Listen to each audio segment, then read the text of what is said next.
Nthawi ya Nkhani. Lucius Banda angayimba kuzithere pano.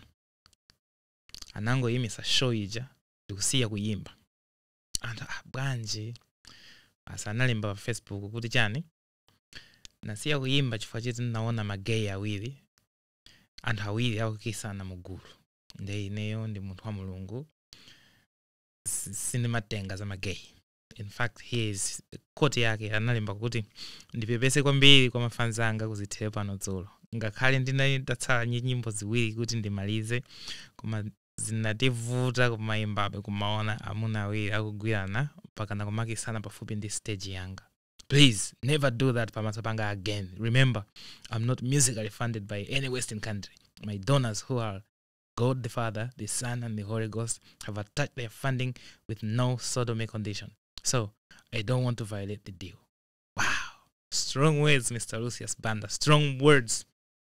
Kodi chifukwa chani timasankha machimo okwiya nawo? Chifukwa chani timasankha machimo okwiya nawo? First of all, amalawi ambiri tikaona ma lesbian. Wow.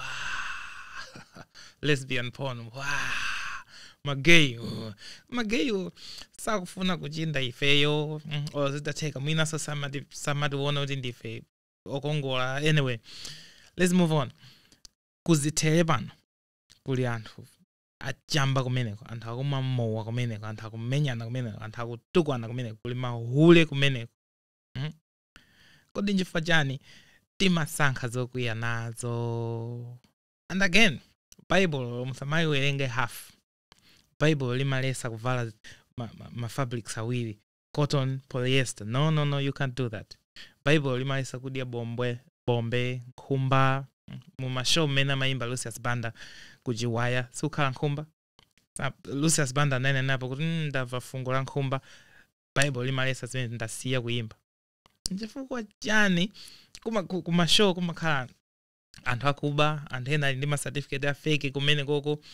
Why zoom in on a very specific issue da ndaona amuna awiri akugwirana basi ndakwiya munthu wa Mulungu. Zoona zwe.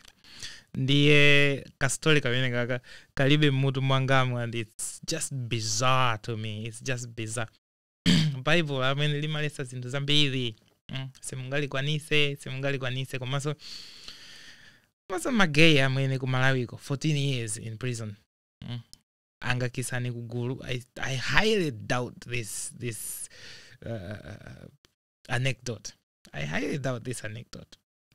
Ndiye Nkhani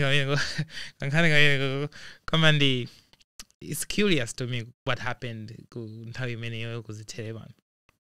Mageyi awiri akukisana. No.